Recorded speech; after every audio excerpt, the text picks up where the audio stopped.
kapatid, welcome back dito sa ating YouTube channel. Kamusta po kayo? Isang mapagpalang gabi po sa inyo lahat. At as you can see, meron tayong katatapos lang dito na light and type stove use oil. Another 1 unit of our light and type stove use oil. But, English yun meron na pong may-ari niyan. Naghihintay na yung ari nito. Dapat ngayon napaship na natin kaso hindi natin natapos.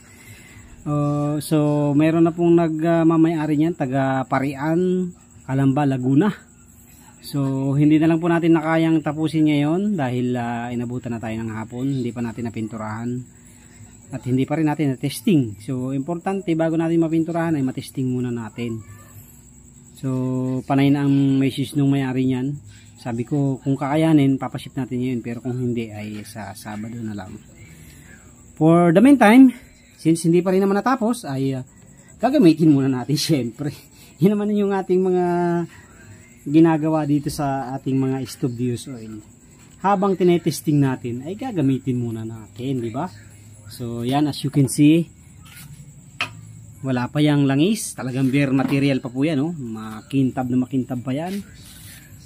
Pero may laman na yung tangke na langis. So, lagyan muna natin ng langis, padaluyan muna natin.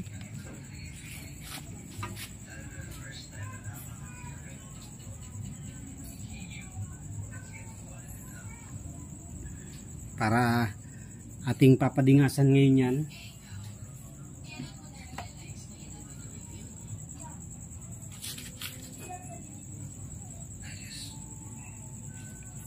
Ayan na. Pagka ganyang mapupuno na ng langis yun, patayin nyo muna to.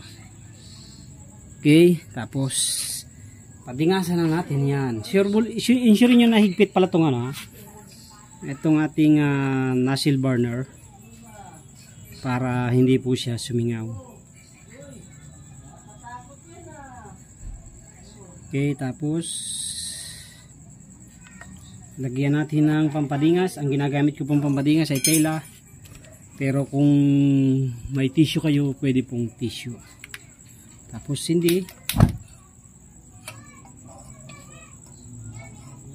and then pagkasindi, buhayin nyo na po ng mahina. Yan, mahina lang po muna. Okay, at intayin po natin yan na ayun, namatay.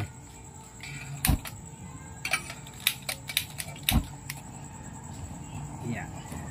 May pagkakataon po talaga na mamatay ang apoy, kaya sindihan nyo lang po ulit. Ganun talaga.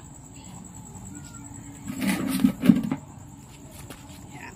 Ito po ang purpose ng ating stick. Kasama po ito sa package, stick at saka cleaning tool. Ito naman po yung cleaning tool natin. Yan.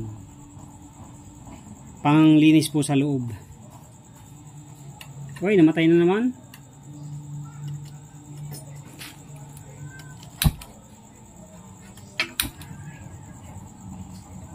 Pagka ganyan po namamatay, angat nyo lang po yung tela ng stick. Para po, minsan pag nabasa ng langis, namamatay talaga.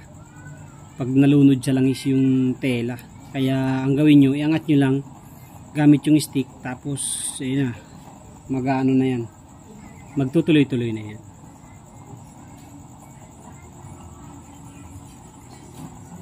Sasaingan muna natin ngayon yan. Saingan muna natin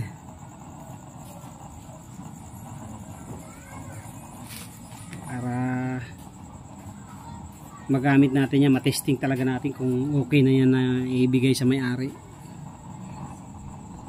So gabi ko na nga pala po natapos yung butasan. 28 holes din po yan. Yan design natin. Lahat po ng ilalabas natin ngayon 28 holes. Yung dinedevelop natin na malaki ang ulo ng nozzle burner, hindi pa natin natatapos. Mahirap mag-develop ng unit na madalian. So lalo na kung ganitong busy tayo, laging may mga order tayo na kailangang ipaship every Saturday and Sunday. Kaya hindi tayo makadevelop ng makapag-produce ng mga bagong develop natin. So for the meantime ay yung mga design natin na tested na yung ating ilalabas. Yan, katulad yan 28 holes. So yan po yung ating unit na available ngayon na nilalabas natin. Tapos ito pong Lighten type na ito, 3-in-1 na rin po yung labas natin, pero yung pong charger niya ay hindi po siya double purpose.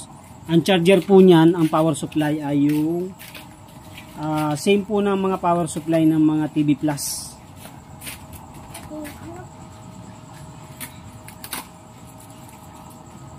Ito po, ganito po ang power supply na kasama niya. Hindi po siya 3-in-1 katulad, hindi po katulad nung sa 3-in-1 natin na slim na double purpose charger. So ganito lang po ang kasama niya. 3-in-1 pa rin po. Yun nga lang, kayo na rin po magpo-produce ng charger nyo kung gagamit kayo ng battery. Yung pong connector ng battery kasama rin syempre. Pagkakaiba lang po niya dun sa 3-in-1 natin na may screen. Yung pong power supply niya ay ganito. Yung pong isa, double purpose charger power supply yung sa atin. Kasi hindi naman natin pwedeng ipantay yun dito kasi mas mataas po ang price nung kumpara dito. Ayan na po. Nagbo-blue na.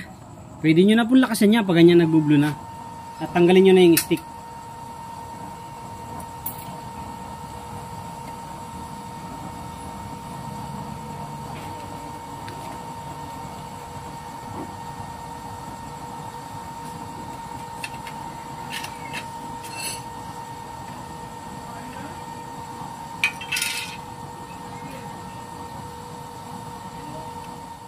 At ito na mga kadayot yung testing natin. Oh, ow!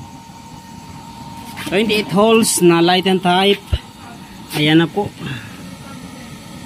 Ayan na, ayan na. So, okay na okay po ang flame niya. Oh, ganda. Oh. Bloom blue.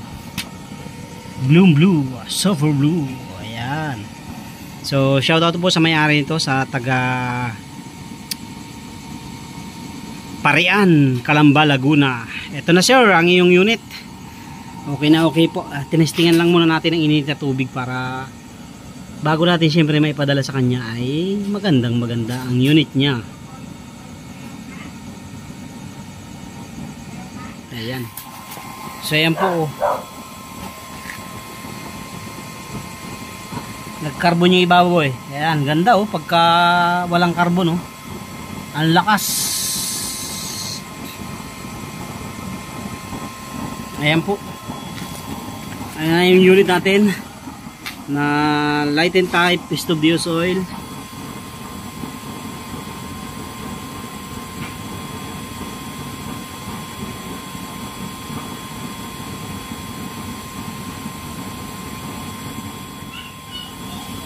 Okay na okay po yan. So shoutout po sa may-ari nito. Ayos na to. At tinesting lang muna natin para makita natin kung may mga leak at kung okay ang flame. Ayan, okay naman ang flame nya.